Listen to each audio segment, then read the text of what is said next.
Bon, bah, il nous la faut cette victoire absolument, Catherine. Hein. Oui, j'aimerais bien. Ça veut dire qu'il faut absolument battre les 3 candidats qui sont là. Tony, quelle spécialité, Tony?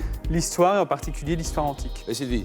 L'histoire aussi, mais plutôt le Moyen-Âge et la Renaissance. Je vois. Olivier? J'apprécie le sport et plus particulièrement les sports collectifs. 4 candidats. Eh bien, écoutez, nous sommes prêts pour le jeu. Bonsoir à tous, vous avez les bonnes réponses, alors n'hésitez pas à vous de jouer. Retrouvons sans plus attendre Julien Lepers. Bonsoir, mes amis, mesdames, mesdemoiselles, messieurs. Bonsoir. Bonsoir, bonsoir. Je salue les 3-4 000 personnes de la salle ici. Et nous sommes le 3 octobre, vendredi 3 octobre, et nous sommes de bonne humeur pour vous offrir un bon moment, un bon programme, un bon jeu télévisé qui s'appelle Question pour des champions. William? Oui Julien, et toujours la même question, qui sera notre champion ou championne ce soir? Après les coulisses, le plateau, souhaitons la bienvenue à Olivier, Sylvie, Anthony, sans oublier bien sûr Catherine, finaliste hier. Elle joue donc ce soir pour une première victoire. Le montant de la cagnotte, eh bien le voici, 25 900 €. Quand je pense, Catherine, que nous nous sommes connus, vous aviez quoi? Vous aviez 18 ans. 18 ans, une toute petite voix. J'avais 18 ans. Que ça doit faire 6 fois que vous revenez. 6 matchs. Et depuis 18 ans, 6 fois, 6 matchs, pas une seule victoire. Rien. Mais qu'est-ce qui se passe? Qu'est-ce qui vous arrive, Je Catherine? suis maudite. Maudite, ben, je ne sais pas. Par exemple, hier, que s'est-il passé? Ah, il m'a surclassé face à face. hein. Bernard gagne le match, on est d'accord, il n'y a rien à dire, il gagne le match normal. Il part avec 500 €.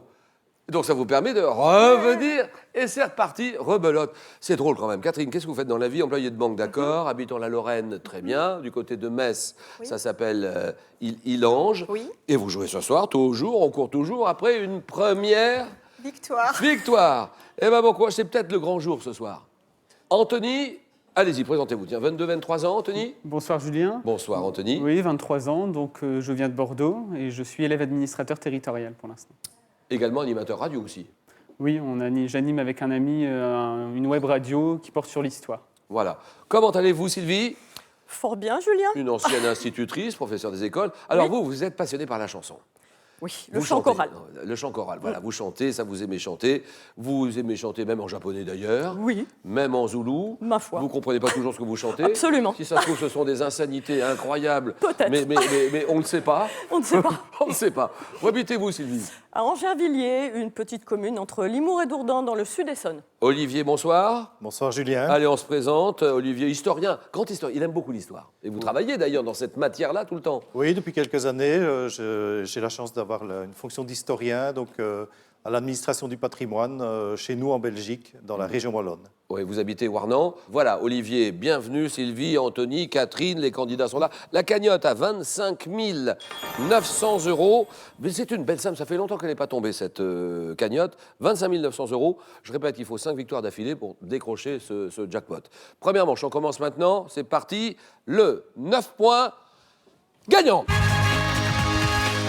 Voilà, alors...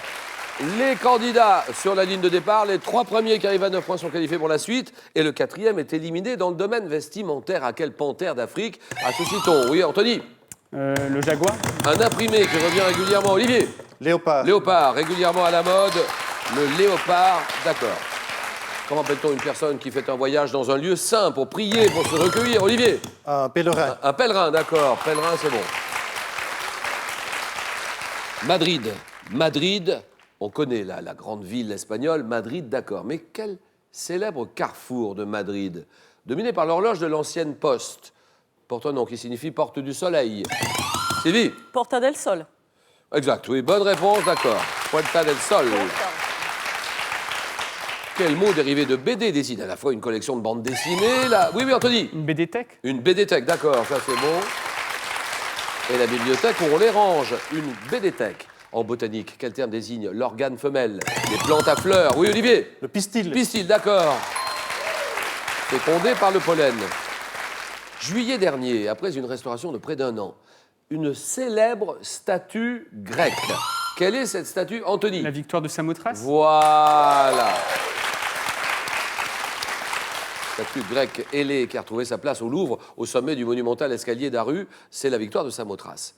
Et selon un proverbe célèbre dont l'origine est attribuée à Zarathustra, que convient-il de faire dans le doute? Anthony. Rien. Non, c'est pas ça. Non, c'est pas ça. C'est pas bon. Allons-y les autres. Sylvie. Réfléchir. C'est non. Allons-y là, Olivier. Abstiens-toi. Oui, très bien. Abstiens-toi, d'accord. Dans le doute, abstiens-toi. Arithmétique dans une fraction de forme A sur B. Quel nom donne-t-on au terme situé sous la barre? Dessous, Olivier. Dénominateur. Ah oui, d'accord, oui, très bien. Le nom qu'on donne au terme situé sous la barre de fraction, c'est le dénominateur, ça c'est bon. Olivier survole le match pour le moment. À la suite d'une loi du 11 mars 32, quelles prestations sociales ont été instituées en France? Catherine. Les congés payés. Et non. Dans le but de... Oui, Anthony. Les allocations familiales. Ça c'est bon. Une loi, donc c'est une loi du 11 mars 32, prestations sociales instituées en France dans le but de relancer la natalité, les allocations familiales. Donnez-moi ces glandes endocrines qui sont situées au pôle supérieur de chacun des deux reins, d'où leur nom. Catherine. Surrénal. Ça c'est bien. Et maintenant, regardez ceci. En 88, quelle est cette comédie musicale? Oui, Anthony. R. Vous dites? R. C'est non. Comédie musicale de John Waters avec le travesti Divine, dans laquelle une lycéenne est sélectionnée pour participer à un show télé. Allons-y, Catherine. Fame. Non, Femme, c'est non. Mais c'est bien d'essayer, elle a raison, Catherine. Olivier. Et Sylvie, c'est Hairspray. Dans la phrase, ils ont voyagé toute la nuit. Je termine. Ils ont voyagé toute la nuit. À quel temps du passé... Anthony. Passé composé. Voilà, passé composé, d'accord. À quel temps du passé le verbe voyager est-il conjugué au passé composé? Donnez-moi cette spécialité charentaise qu'on prépare avec des moules de Bouchot, du vin blanc. Anthony. La mouclade. Mouclade, d'accord, il l'a. Les moules de Bouchot, vin blanc, curry ou safran, échalote, crème fraîche. Waouh. Oh. C'est la mouclade, ça. Sur quelle partie de la mer Méditerranée les îles des Cyclades? Les Cyclades s'étendent-elles, Olivier? La mer Égée. La mer Égée, très bien. Donnez-moi ce grand échassier. Quel est ce grand échassier migrateur pouvant être... Catherine? Le héron. Non. Pouvant être blanc. Anthony? La cigogne. Cigogne, voilà, d'accord. Grand échassier migrateur pouvant être blanc qu'on associe à l'Alsace. D'accord, c'est la cigogne. Quel titre porte la série romanesque de Robert Sabatier en 6 volumes? Robert Sabatier, Sylvie? Les noisettes sauvages. Ah non, le noisette, non, ça c'est non. Alors là, Catherine? Les allumettes suédoises. Bien sûr, allumettes suédoises. C'était la suite. Les allumettes suédoises. Et pas les noisettes sauvages. La suite. Non. Sabatier, 6 volumes, parus entre 69 et 2007, racontant la vie de son héros, Olivier. Ça, c'est bien joué. De quelle phobie? Comment s'appelle cette phobie sociale? Une personne atteinte... Anthony? L'agoraphobie. Non. Une personne atteinte d'érotophobie souffre-t-elle? Érotophobie, je vous écoute. Érotophobie, oui. La peur de la foule. C'est non. Érotophobie. Érotophobie, la peur de rougir. Vous savez, la peur de rougir en public. Érotophobie, d'accord. Quelle est cette femme humoriste originaire de Lyon qui dit dans son sketch... Oui. Anne Roumanoff. Ah non. J'aime pas les filles. Ça mange que des légumes. Anthony? Foresti. Oui, Florence Foresti, d'accord. J'aime pas les filles. Ça mange que des légumes et de la salade, les filles, comme les tortues. Florence Foresti. Quel mot breton signifiant lutin désigne le nain facétieux? Vous savez, le nain, oui, Olivier? Un gnome. Non. Des légendes bretonnes. Oui, Catherine? Le troll. Non. Là. Oui, Sylvie? Corrigan. Oui, bien sûr, le corrigan. Quel est cet adjectif? Adjectif de couleur qui qualifie la période picturale débutant en 1901. Sylvie? Bleu. Bleu, d'accord, au cours de laquelle Picasso peignit les compositions d'esprit naturaliste ou symbolique. La période bleue. Anthony mène la course, Olivier juste derrière. Quel palmier scientifique, ou scientifiquement appelé Phoenix dactylifera, produit? Oui, Sylvie? Le palmier dattier. Dattier, d'accord, le dattier. Qui produit des fruits de forme souvent allongée d'une grande valeur nutritive et diététique, c'est le palmier dattier. En 65, quel premier satellite artificiel lancé par la France? Anthony? Ah non, Spoutnik, mais non, c'est pas ça. Non, premier satellite artificiel lancé par la France, qui porte le nom d'un célèbre Gaulois de bande dessinée. Oui, Olivier? Astérix. Bien sûr, Astérix, d'accord. Appelé A1 à l'origine. durant l'été 89, une danse d'inspiration brésilienne. La danse, Olivier? Lambada. La lambada, d'accord. En couple. Très à la mode en France. Au Vatican. Bah, il y a des soldats. Ah là là! Les gardes suisses. Ah oui, d'accord, oui, très bien. Soldats de la garde qui portent depuis la Renaissance une tenue rayée aux couleurs des Médicis, la garde suisse. Dans quel divertissement nautique pratiqué dans les ports de Méditerranée? 2 hommes debout. Anthony. La joute. La joute, oui, très bien. Ah oui, terminé.